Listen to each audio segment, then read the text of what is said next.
Yes, my dear students, good morning. I welcome you all in the political science class. Students, we are going through the philosophy, the theory of the famous personality Pandit Deen Dayal Upadhyay. Okay. Today, we are going to discuss about his ideas, his thinking, his perspective.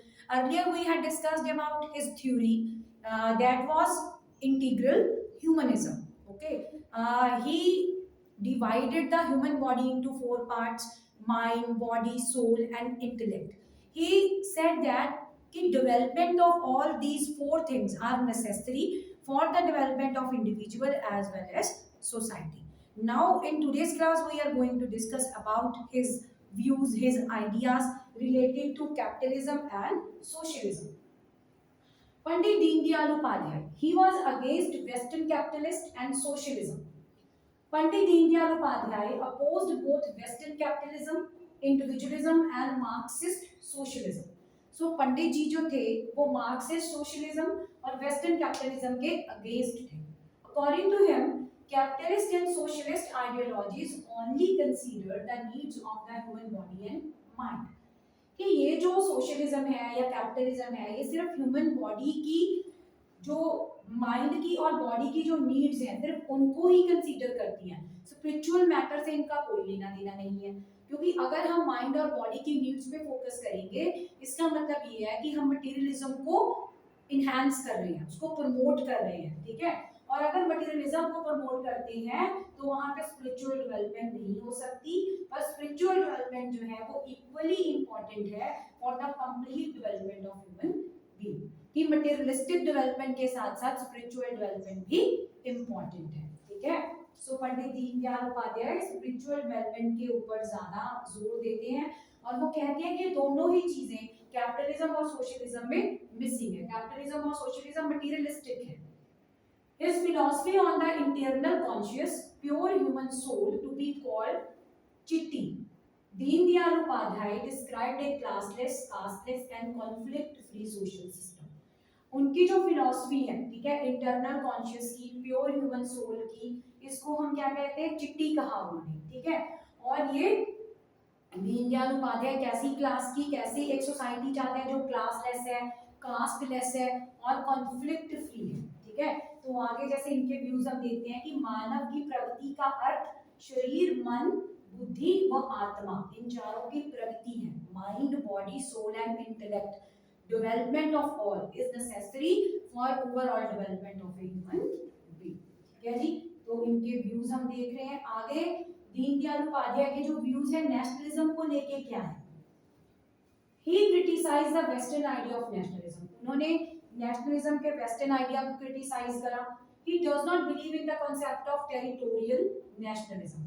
और वो इस चीज के favour में नहीं था कि जो नेशनलिज्म है वो पार्ट्स में हो, कि टेरिटरी वाइज हो, कि एक एरिया का अलग नेशनलिज्म दूसरे का अलग नहीं. कंट्री एक पूरी यूनिट है. ठीक है. वेदर हमने उसको अपनी फैसिलिटी के लिए टेरिटरीज में डिवाइड करा है बट डजंट मीन कि टेरिटोरियल की अलग आइडेंटिटी है. एक आइडेंटिटी जो है वो कंट्री की है पूरी और अलग. According to him, nation is not a geographical unit. The primary need of nationalism is a feeling of boundless dedication in the hearts of the people for their land, creates a sense of minus, love for motherland. अब वो कह रहे हैं कि nationalism development करने के लिए क्या होना चाहिए कि लोगों के अंदर बाउंडलेस डेडिकेशन होनी चाहिए, लोगों के मनों के अंदर. ठीक है. किस चीज को लेके, लैंड को लेके.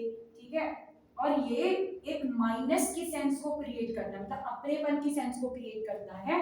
किस चीज के लिए, अपनी मदरलैंड के लिए. ठीक है. अपनी मदरलैंड के लिए अपनेपन के जो मतलब है इमोशंस हैं उनको ये हमारे सामने लेके आता है.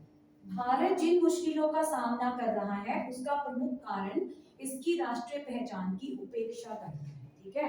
तो इंडिया को टेरिटोरियल अगर हम यूनिट्स में डिवाइड कर रहे हैं उसके मुताबिक देख रहे हैं तो नेशनलिज्म जो है अच्छे से प्रमोट नहीं होगा. और नेशनलिज्म जो है वो कंट्री लेवल पे हमें प्रमोट करना है, टेरिटोरियल लेवल पे नहीं करना. ठीक है बेटा. तो ये जो सारी थ्योरीज हैं ये पंडित दीनदयाल उपाध्याय के क्या है, व्यूज हैं इनको लेके. ठीक है. नेशनलिज्म को लेके और सोशलिज्म को लेके, कैपिटलिज्म को लेके. अब हम देख रहे हैं किस तरह का हिंदू नेशन चाहते थे. ठीक है, हिंदू नेशन को लेके उनका क्या सोचना था। In India there exist only one culture, that is Hindu. कि इंडिया में सिर्फ एक ही कल्चर है, Hindu culture. There is no separate culture here for Muslims and Christians, because India Hindustan है, यहाँ पे एक ही कल्चर है मेन, जो है Hindu culture. No separate culture for Muslims and Christians. Every community, including Muslim and Christian, must identify themselves with the age-long national cultural stream that was Hindu culture in this country.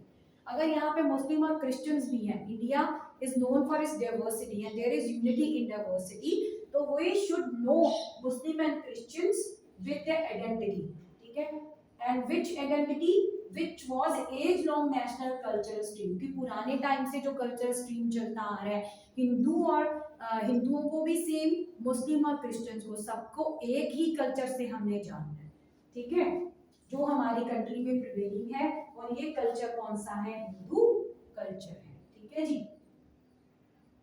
His logic was that unless all people become part of the same cultural stream, national unity or integration is impossible, ठीक है। तो उन्होंने ये क्यों कहा कि एक culture है हमारी कंट्री में, that is Hindu culture, because ये हिंदुस्तान है।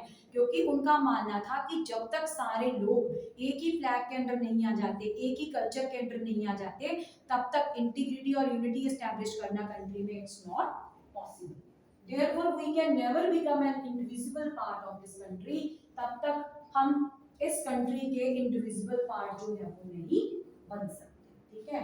स्वतंत्रता तभी सार्थक हो सकती है यदि वो हमारी संस्कृति की अभिव्यक्ति का साधन बन जाए, ठीक है, कि तभी हमें इंडिपेंडेंस मिल सकती है, तभी वो जस्टिफाइड हो सकती है यदि वो हमारी संस्कृति की अभिव्यक्ति का साधन बन जाए, कि जिससे हम अपने कल्चर को प्रेजेंट कर पाए, ठीक है, तभी जो इंडिपेंडेंस है या फ्रीडम है उसको जस्टिफाइड कह सकते हैं।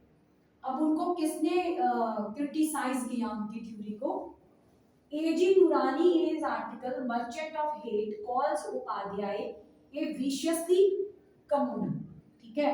तो उनकी थ्योरी को एजी नूरानी ने अपने एक आर्टिकल लिखा, उन्होंने मर्चेंट ऑफ हेट, इसमें उन्होंने उपाध्याय को एक कम्युनल बताया, ठीक है, और बहुत ही मतलब विशियसली, मतलब बहुत ही तेज, बहुत ही कनिंग कम्युनल बताया। इस तरह उन्होंने उनको क्रिटिसाइज किया मिस्टर एजी नूरानी ने, ठीक है। He writes that he hates the distrusted Muslims. उन्होंने यहाँ तक कहा कि पंडित दीनदयाल उपाध्याय मुस्लिम्स पे अविश्वास करते हैं और इवन उनसे हेट करते हैं। सो दैट्स व्हाई उन्होंने ये कहा कि हिंदुओं और क्रिश्चियंस का कोई अपना कल्चर नहीं है, ठीक है। He further writes, Upadhyay and Jansangh believe in the ideas of purification.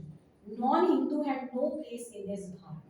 तो उन्होंने ये भी कहा कि उपाध्याय और बाकी जो जनसंघ वाले हैं वो ये बिलीव करते हैं कि मुस्लिम्स का, क्रिश्चियंस का हिंदू राष्ट्र में कोई काम नहीं है, ठीक है। तो वो प्यूरिफिकेशन में बिलीव करते हैं कि नॉन हिंदूज जो हैं, हिंदुओं के बिना कोई भी बंदा इस राष्ट्र में नहीं रह सकता, ठीक है। तो इस तरह एजी नूरानी ने उनको क्रिटिसाइज किया है।